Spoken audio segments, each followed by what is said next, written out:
प्रगति पथ पटना के YouTube channel पर मैं संजय मिश्रा, जो घर बैठे बच्चे जो एसएससी रेलवे और बैंक की तैयारी करते हैं उसके लिए इंपॉर्टेंट क्वेश्चन कुछ हम लाते रहेंगे। ठीक है, तो जैसे मैंने पहला क्वेश्चन लाया है, देखो सरकार ने चीनी का दाम 10% घटा दिया, इसके कारण एक ग्राहक 837 रुपये में 6.2 किलोग्राम चीनी अधिक खरीद सकता है। अब देखो कभी कभी क्वेश्चन इसमें हो सकता है दाम घटा दिया तो दाम बढ़ा भी दिया लिख सकता है, इस पर कोई फर्क नहीं पड़ेगा क्वेश्चन बनाने में। इसके कारण एक ग्राहक 837 रुपये में 6.2 किलोग्राम चीनी अधिक खरीद सकता है। तो कमी के पश्चात यही बढ़ा देगा तो वृद्धि के पश्चात पूछेगा प्रति किलोग्राम चीनी का मूल्य क्या है। ठीक है, अब कुछ भी रहे, यदि बढ़ा दे घटा दे उससे कोई मतलब नहीं। तुम कितना रुपया लेके मार्केट जाओगे, बढ़ाएगा तो इसका मतलब कल भी उतना ही लेके जा रहा, आप भी जो ले जा रहे हो तो बढ़ाओगे तो ऑलरेडी कल से कम सामान लाओगे, यदि घटा दिया जाएगा तो कल से अधिक सामान ले जाएंगे। तो अब देखो जो पैसा लेके जा रहा है उसका पहले परसेंट जो दिया रहा है उसका परसेंट निकाल लो, तो 837 रुपया का 10% निकाल दो। अब निकालोगे ये कट गया, ये हो गया 83 रुपया 70 पैसा, ये हो गया रियल वृद्धि या रियल कमी। अब इसको क्या करो, जितना अधिक मिल रहा है या कम मिल रहा है, तो अब हमको 1 किलो का दाम निकालना, तो 1 केजी चीनी का दाम निकालना है, तो 83 रुपया 70 पैसा में जितना अधिक मिले या जितना कम मिले उससे डिवाइड कर दो, तो 6.2। अब देखो पॉइंट हटा दो, अब काटोगे तो 63 13 रुपया 50 पैसा के इसका आंसर होगा। ठीक है, अब इसमें क्वेश्चन यदि लिख देगा कि बढ़ा दी गया तब भी दाम यही होगा, घटा दी गया तब भी दाम ये हो गया। ठीक है, इसको ध्यान, बहुत इंपॉर्टेंट क्वेश्चन है, इस तरह क्वेश्चन हमेशा आते हैं। पहला क्वेश्चन होगी। अब देखो दूसरा क्वेश्चन आ जाओ। क्वेश्चन है ए ने 2000 रुपया में 25 किताबें खरीदी और उन्हें 5 किताब के सेलिंग प्राइस, कभी कभी कॉस्ट प्राइस देगा, कभी कभी सेलिंग प्राइस देगा, सेलिंग प्राइस के बराबर लाभ कमाते बेच दिया, तो एक किताब का विक्रय मूल्य क्या होगा। अब विक्रय मूल्य का पूछ सकता है, कभी क्रय मूल्य पूछेगा, तो विक्रय मूल्य इसीलिए नहीं पूछेगा कि ऊपर क्रय मूल्य दिया हो। अब विक्रय मूल्य की बात करो, विक्रय मूल्य के बराबर लाभ कमाया या क्रय मूल्य के बराबर, कभी कभी ऐसा क्वेश्चन आता है। अब हम विक्रय मूल्य आएगा तो विक्रय मूल्य से ही दिमाग रखो, तो सबको पता है कि सेलिंग प्राइस जो होता है वो कॉस्ट प्राइस माइनस प्लस दोनों होता है। अब यहाँ पर या प्रॉफिट होगा या लॉस होगा, पहले ये कंसेप्ट तुम्हारे दिमाग में होना चाहिए। तो प्रॉफिट होगा तो प्लस का केस होगा, लॉस होगा तो माइनस का केस होगा। अब तुम बताओ, यदि प्रॉफिट का कंसेप्ट है तो प्रॉफिट इधर यदि घट जाएगा, प्लस रहेगा तो घटेगा, तो ऑलरेडी नंबर ये इसका ये वैल्यू क्या होगा, घटेगा। अब यहाँ पर यदि लॉस की बात होगी तो इधर क्या होगा, जुटेगा, तो या ये घटेगा तो उधर जाके क्या होगा, जुटेगा, तो कौन बच जाएगा, कॉस्ट प्राइस। अब कॉस्ट प्राइस सेलिंग प्राइस की बात जब करें तो जब लाभ का केस होता है, तो लाभ का केस जब हो तो ऑलरेडी खरीदी गई वस्तु अधिक होगा, बेची गई वस्तु कम होगा। तो अब हटाओ, क्योंकि ये देखो इधर जाके घटेगा, तो ये 5 जो है इसमें घट जाएगा, तो 5 घट जाएगा तो 20 हो जाएगा। तो अब कभी भी ध्यान रखो लाभ के केस में, तो यदि लाभ का केस रहेगा तो विक्रय मूल्य वाले प्रश्न में घटाएंगे और हानि केस में क्या करें, विक्रय मूल्य वाला क्वेश्चन में क्या करें, जोड़ेंगे। अब देखो, तो नंबर ऑफ आर्टिकल्स हमारे पास कितना है, 25, और इसके बाद दूसरा क्या है, 5। अब चलो, तो एक वस्तु का विक्रय मूल्य जो होगा 2000 रुपया तो है, रुपया के बाद ही वस्तु से डिवाइड करोगे, तो लाभ का केस है तो घटाएंगे, तो 25 में से 5 घटा देंगे तो कितना हो जाएगा, तो 2000 बटा कितना हो गया, 20, 0 कटा, इसका मतलब एक किताब कितना बेचोगे, 100 रुपया। बात खत्म। अब देखो तीसरा क्वेश्चन, जैसे देखो यहाँ लिखा हो, यदि tan 2 थीटा प्लस 45 डिग्री बराबर है cot 3 थीटा, और यहाँ भी लिखा है जहाँ 2 थीटा प्लस 45 एंड 3 थीटा न्यून कोण हो तो थीटा का मान ज्ञात करें। अब एक्यूट एंगल की बात सब जानता है कि लेस देन 90 डिग्री होता है। अब यहाँ पर कंफर्म हो गया कि जब इस तरह की बात हो तो 3 चीज याद रखो कि साइन थीटा बराबर कॉस थीटा, ठीक है, टैन थीटा बराबर कॉट थीटा, सेक थीटा बराबर कॉस सेक थीटा।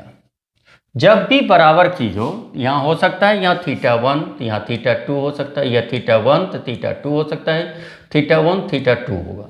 जब भी न्यूनकोण की चर्चा करेगा तो कन्फर्म है इस तीनों कंडीशन में थीटा 1 और थीटा 2 का योग 90 डिग्री होता है।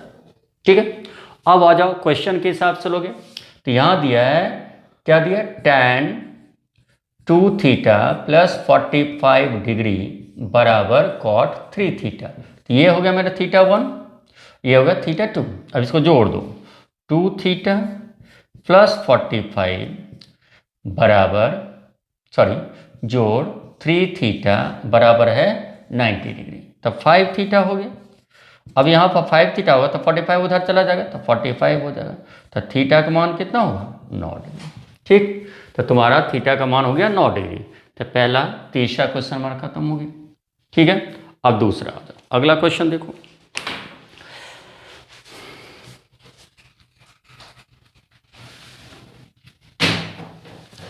चौथा क्वेश्चन हम देखते हैं। तो चौथा क्वेश्चन हम लोग के पास क्या है, एक नदी के किनारे खड़ा व्यक्ति देखता है कि नदी के किनारे पर लगे वृक्ष द्वारा अंतरित कोण 60 डिग्री है।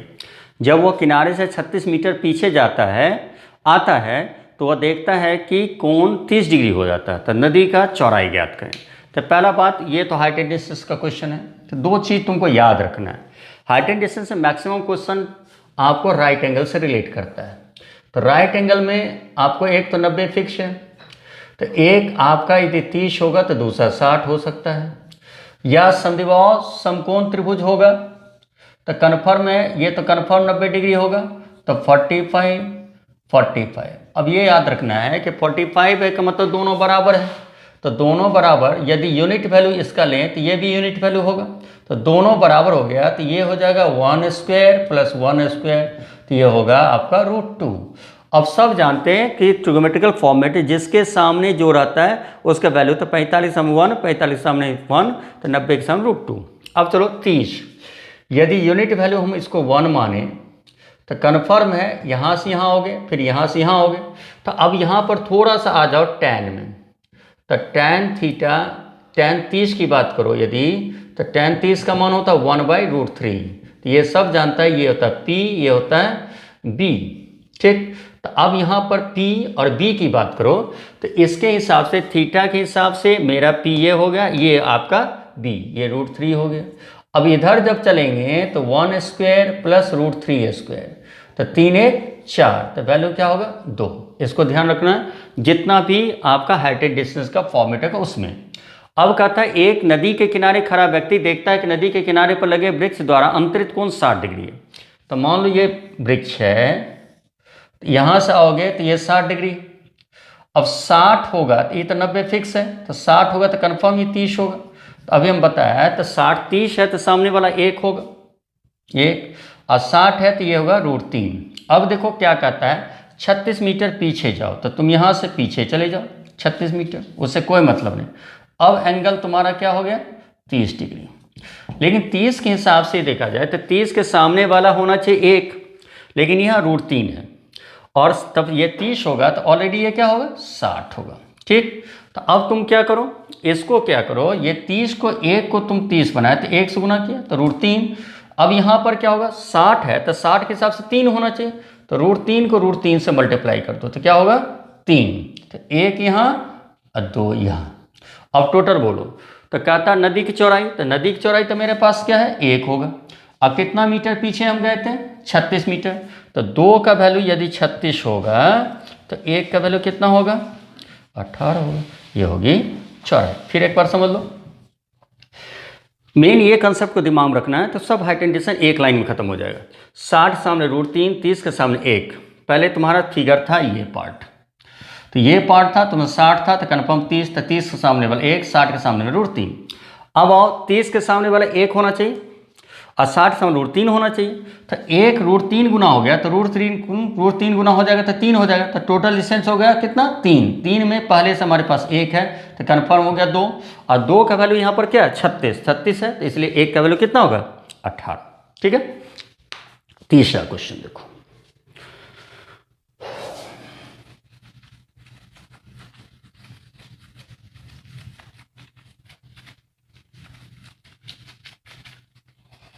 अगला क्वेश्चन ज्योमेट्री से है। क्या दिया है? किसी ट्राइंगल ABC में angle B 60 degree, C 40 degree, यदि AD तथा AE एंगल A के आंतरिक समद्विभाजक है तो BC पर और तथा BC पर क्या है? लंबवत है। दो एंगल फॉर्मेट का, तो DAE क्या है? पहले एक ट्राइंगल बना लो। अब देखो ABC, तो पहला काम है AE के आंतरिक द्विभाजक। आंतरिक द्विभाजक का मतलब दो बराबर भागों में बांटने वाला, तो दो बराबर भाग में बांटने वाला ये। अब कहता है AD दिया है और कहता है AE A के आंतरिक समद्विभाजक तथा BC पर लंबवत है कौन? E। अब यहां से एक लाइन खींच दो, तो लंबवत जब भी होगा तो 90 डिग्री होगा। अब हमारे पास होगा E, हमें निकालना क्या है? DAE, मान ये एंगल निकालना है। अब बताओ, तो यहां पर कहता है AB है 60 डिग्री, तो 60 डिग्री है, ठीक है। तो 60 डिग्री, तो पहले तुम्हें जो पता है उस हिसाब से चलो। 60 है तो ये 90 होगा, तो कन्फर्म ये 30 होगा, ठीक। अब आ जाओ, कहता है और C है 40 डिग्री, तो जब ये 40 डिग्री होगा, अब तुम इधर से आ जाओ, ट्राइंगल इसको सोचो DEAEC। यदि मान लो AEC की बात कर रहे हो, तो यहाँ पर A है, E है, C है, ये 40 है और ये ऑलरेडी क्या है? 90 है, तो 9 4 13 130, तो कन्फर्म 50 होगा। अब तुम बताओ, यहाँ से 30 है, 40 और 60 100, तो 100 होगा तो 180, तो यहाँ से यहाँ तक कितना हो जाएगा? 50, ठीक है। लेकिन पहला काम आंतरिक द्विभाजक है तो दो बराबर भाग में बांटेगा, तो यहाँ से यहाँ तक 50 की बात करो तो ये बचेगा कितना? तो 40 और ये पोर्शन की बात करो तो ये 30 डिग्री खत्म, ये हो गया। तो अब यहाँ से यहाँ तक या तो 100 डिग्री से बना सकते हो और नहीं तो 90 40 130, तो 50, यहाँ से यहाँ तक 50 आया और पहले से कितना था? 180 होना चाहिए, तो 80 होगा। तो समद्विभाजक जब ये कोई चीज़ का समद्विभाजक हो तो दो बराबर भागों में बांटेगा, तो इधर 40 इधर भी 40। अब तुम बताओ, तो 40 पूरा करने के लिए या तो इसमें इसको घटाओ या इसमें से इसको घटाओ, तो इसका मतलब है 40 में से यदि हम 30 सब्ट्रैक्ट कर दें तो कितना हो जाएगा हमारे पास? 10 डिग्री। फिर एक बार समझो, पहला काम ABC खींच दिया, 60 40 पर दिया हुआ, ये लंबवत है तो 90 डिग्री हो गया। अब ये बताओ, पहले तो टोटल ट्राइंगल की यूज़ करोगे, तो टोटल ट्राइंगल में 60 और 40 हुआ, तो 100, तो 100 की बात किया तो 60 40 100, ये हो गया 80, द्विभाजक होगा इधर 40 इधर भी 40। अब चलो ये पार्ट खत्म। अब ये इसकी बात करो, 40 हो गया, अब यहाँ पर ख़त्म करो तो ये 30 है, इतने करने की यहाँ ज़रूरत नहीं। 30 हो गया, तो 30 डिग्री यहाँ से यहाँ तक है, तो इसका मतलब है हम लोग क्या करेंगे? 40 में से 30 घटा देंगे, तो एंगल किसका वैल्यू होगा? DAE, तो आंसर कितना होगा? 10 डिग्री। दूसरी बात एक याद रखना कि कोण समद्विभाजक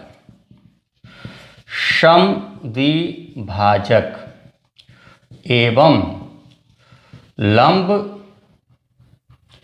लंब द्वारा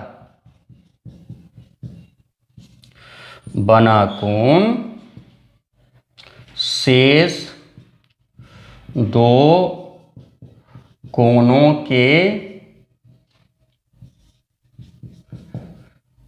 के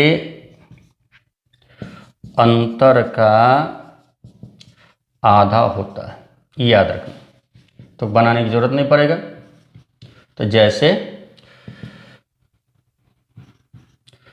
एंगल BC 60 और 40 के अंतर कर दो, आधा कर दो, कितना डिग्री हो गया? 10 डिग्री, ठीक है। रेस्ट हम लोग फिर अगला क्वेश्चन देखेंगे। हम लोग 5 क्वेश्चन देख लें। छठा क्वेश्चन देखो, एक क्रिकेटर जिसका गेंदबाजी औसत, पहले देखो गेंदबाजी औसत सबसे इंपॉर्टेंट है। गेंदबाजी औसत क्या होता है? तो बॉलर का जो एवरेज होता है गेंदबाज का औसत, न बॉलर की बात करो, बॉलर का एवरेज होगा। पहली बात, गेंदबाज का औसत जो होता है वो होता है जितना वो रन दिया को विकेट से डिवाइड कर दो, लेकिन इसमें देखो क्या दिया है, एक क्रिकेटर जिसका गेंदबाजी जो औसत दिया हुआ था ये, अगला पारी में वो 52 रन देकर 5 विकेट लिया। तो एक बताओ, यहाँ से पहले हम एक जात में ले आते हैं, ये औसत है, तो रन बटा हम क्या बोले विकेट, तो हमारे पास नया जो एवरेज होगा ये, अब यहाँ पर देखो एवरेज पढ़ रहे हो या अधिक हो जाएगा तो एवरेज क्या होगा, ये डाउन होता जाएगा, तो 0.85 कम हो जाता है, जिसके द्वारा अंतिम मैच तक लिए गए विकेटों की संख्या ज्ञात करें। अब देखो कि यहाँ पर मैंने लिखा गेंदबाज का औसत, आप तो देखो नया औसत क्या है, नया औसत जो होगा इसका आपका 52 को हम 5 से डिवाइड कर दें, तो 52 को 5 से डिवाइड करेंगे तो क्या हो जाएगा 10.4, ये हो गया।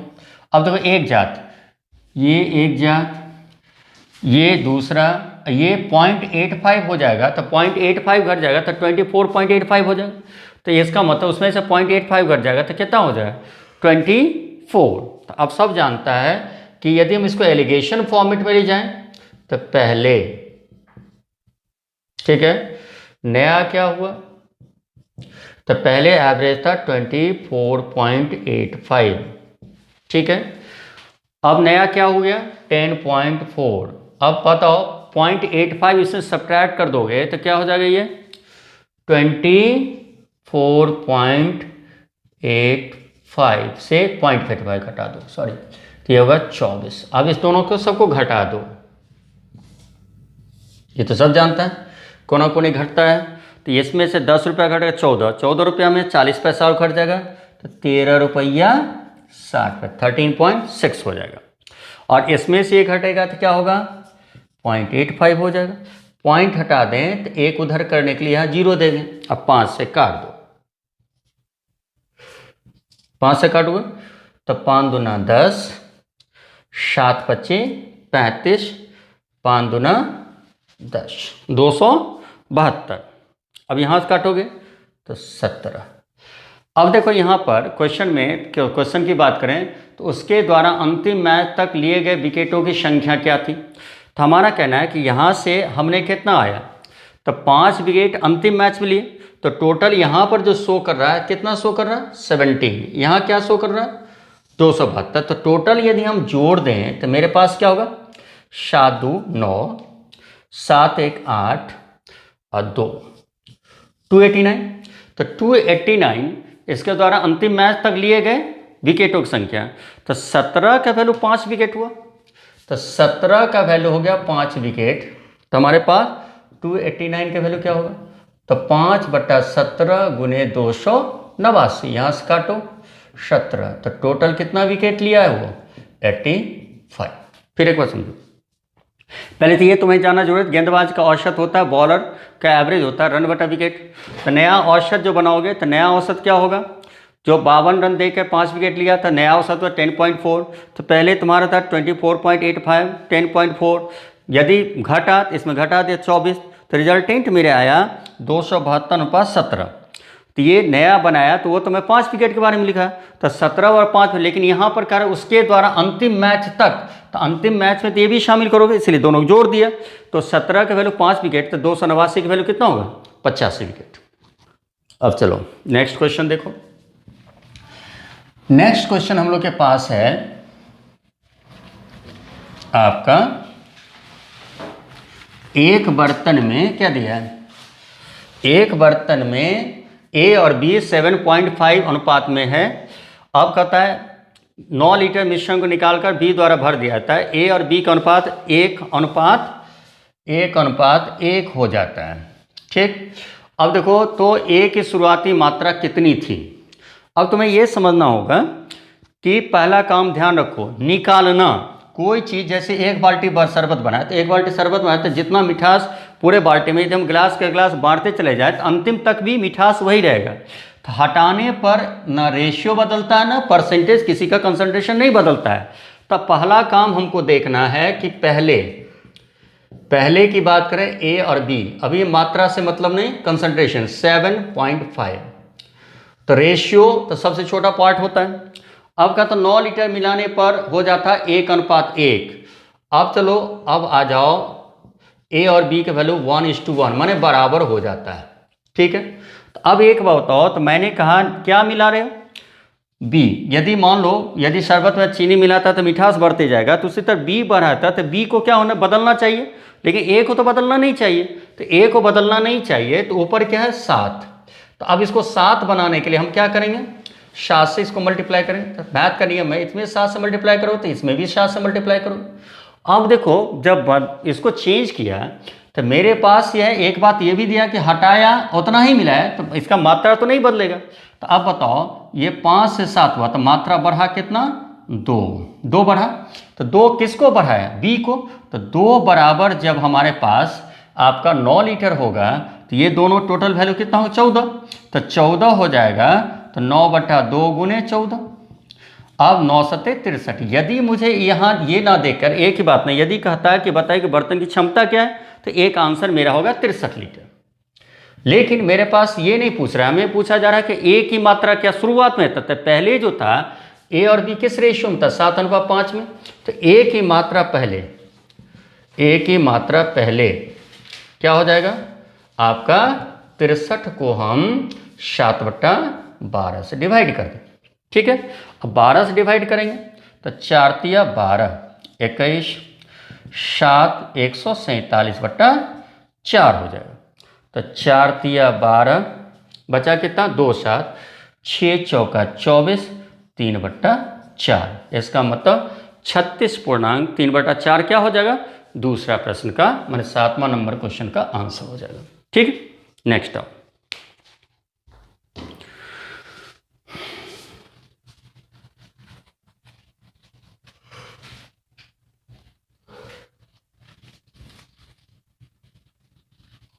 अब आ जाइए 8 नंबर क्वेश्चन। 8 नंबर क्वेश्चन आपका टाइम डिस्टेंस से रिलेटेड है। ए और बी दिए गए काम को 8 दिन कर सकते हैं, बी और सी उसी काम को 12 दिन में कर सकते हैं, और ए बी सी उस काम को 6 दिन में कर सकता है। तो ए और सी द्वारा उस काम पूरा करने में कितना समय लगेगा। जब भी एक बात जान लो, जब भी क्वेश्चन टाइम वर्क हो तो यूनिट वर्क, एक काम को फिक्स करो कि वही काम वही काम वही काम, तो काम है क्या।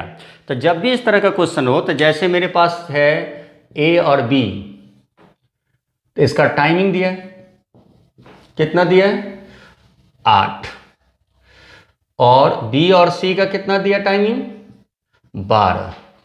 अब देखो, और ए बी और सी कंबाइंड कितना दिया है आपका 6 दिन है।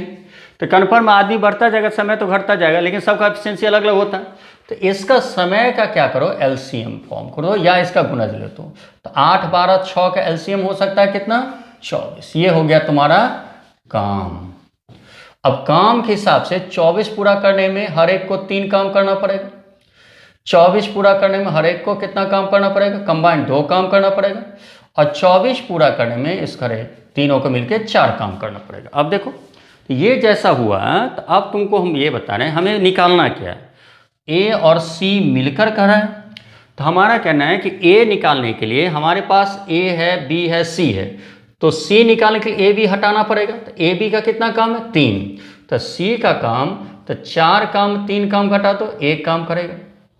अब चलो ए की बात करोगे तो ए को हटाने के लिए लाने के लिए बी सी हटाना पड़ेगा, तो बी सी हटाना पड़ेगा। तो ए को लाने के लिए हमको 4 में से 2 घटाना पड़ेगा, तो 2। अब ए सी कंबाइंड यदि कहोगे तो क्या होगा 3 काम, तो 3 काम करेगा। तो ए सी 24 काम को 3 के हिसाब से करेगा, कितना दिन लगाएगा, तो 8 दिन। क्लियर हुआ। फिर एक बात समझ लो फिर से। अब देखो ए बी 8 वाला काम दिए गए समय का तुम एलसीएम लो, तो 24 सब के लिए कॉमन हो गया, तो 8 के हिसाब से 3 गुना, 12 के हिसाब से 2 गुना, 6 के हिसाब 24। अब तो इसमें तीनों है, तीनों में 4 है, तो 4 में 3 घटा दोगे 1 हो जाएगा सी का। इसमें बी सी हटाओगे तो ए निकलेगा 2। अब दोनों जब मिल जाएगा तो 3 काम करेगा, तो 3 काम डेली करेगा, तो 24 काम पूरा होने में कितना दिन लगेगा, 8 दिन लगेगा। ठीक है, अब अगला क्वेश्चन फिर हम लोग आगे देखते हैं। देखो अब अगला क्वेश्चन आपका है मेंसुरेशन से रिलेटेड। यहाँ क्या कर 10 सेंटीमीटर व्यास वाले 3 वृत्त एक दूसरे स्पर्श करते हैं, तो उन्हें एक रबर द्वारा बांधा जाता है, तो रबर की लंबाई जाता है। तो जब ये बांधा जाएगा तो टच करता रहेगा। तो अब तुम ये पहले बताओ तीन वृत्त की बात करो, तीन वृत्त, तो तीन वृत्त यदि एक जगह सटेगा, क्लियर, तो सेंटर से सेंटर इसको मिला दो। तो जब भी इस तरह का क्वेश्चन तीन रहे, छः रहे, सात रहे, उससे कोई मतलब नहीं है। तो पहला काम क्या करो, ये जब भी बराबर होगा तो हमेशा समबाहु त्रिभुज की बात करोगे। समबाहु त्रिभुज होगा तो समबाहु त्रिभुज होगा तो भुजा बराबर, तो यहाँ से यहाँ तक की वैल्यू रेडियस है, रेडियस है, रेडियस है, रेडियस है, रेडियस है, रेडियस है। तो क्लियर है। तो पहला काम, इस तरह क्वेश्चन कुछ भी रहे तो अब मान लो 2, 2 4, 2 6, तो पहला काम हो गया 6R, ये कन्फर्म हो गया। अब 6R हो गया। अब इस पर से कोई चीज़ सटा के रखोगे तो सटाओगे, ऐसे फॉर्म करेगा, ऐसा फॉर्म किया, ऐसे फॉर्म किया, क्लियर। अब यहाँ से यहाँ मिलाएंगे, यहाँ से यहाँ मिलाएंगे, यहाँ से यहाँ मिलाएंगे, यहाँ से यहाँ मिलाएंगे, यहाँ से यहाँ मिलाएंगे, ये मिलाते जाओगे तो हमारे पास, सब जानते हो कि स्पर्श रेखा केंद्र के साथ समकोण बनाती है, समकोण बनाती है। तो जितना बड़ा लाइन ये उतना ही बड़ा लाइन ये, उसी कंडीशन में सब होगा। तो यहाँ तक तो हम पता चल गया, तो ये 90 है तो कन्फर्म ये 90 होगा, ये 90 होगा। अब तुमसे जो पूछते हैं उसका जवाब दो। 90 होगा तो इधर से भी 90 होगा, ठीक है। अब यहाँ चलो, इधर 90, तो 90 90, ये तो समबाहु त्रिभुज होगा, 60 होगा। तो 60 90 90, तो 90 + 90 + 60, 240 डिग्री खत्म हो गया। अब पूरा सर्किल 360 होता तो 120 हुआ। तो ऐसा ऐसा तो टच पॉइंट क्या बनेगा, 1 2 3, तो इसको 3 से मल्टीप्लाई करेंगे तो 360 डिग्री क्या होता है, एक वृत्त होता है, ठीक। तो एक वृत्त का मतलब पूरा इन्वेलप होगा 2πr। तो कभी भी ऐसा क्वेश्चन रहेगा तो उसमें क्या करेंगे, 2πr जोड़ देंगे। अब देखो r कितना है, 10 सेंटीमीटर, तो 10 से 10 इसमें से r कॉमन कर दो, तो मेरे पास है वो 6 + 2π, तो पाई में आंसर है, तो 6, और सॉरी r ना, r आएगा।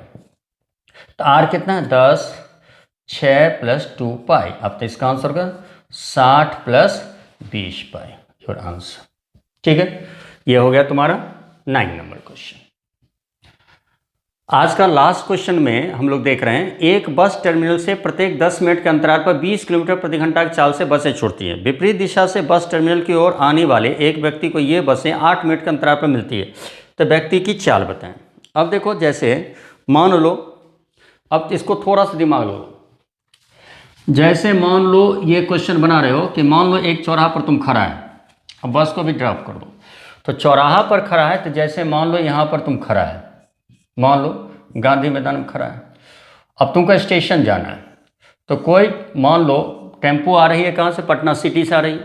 तो हर एक पटना सिटी से आने वाली टेम्पो हमको हर एक कितना मिनट के बाद मिलती है, 10, एक टेम्पो गया, हर एक 10 मिनट में मिला।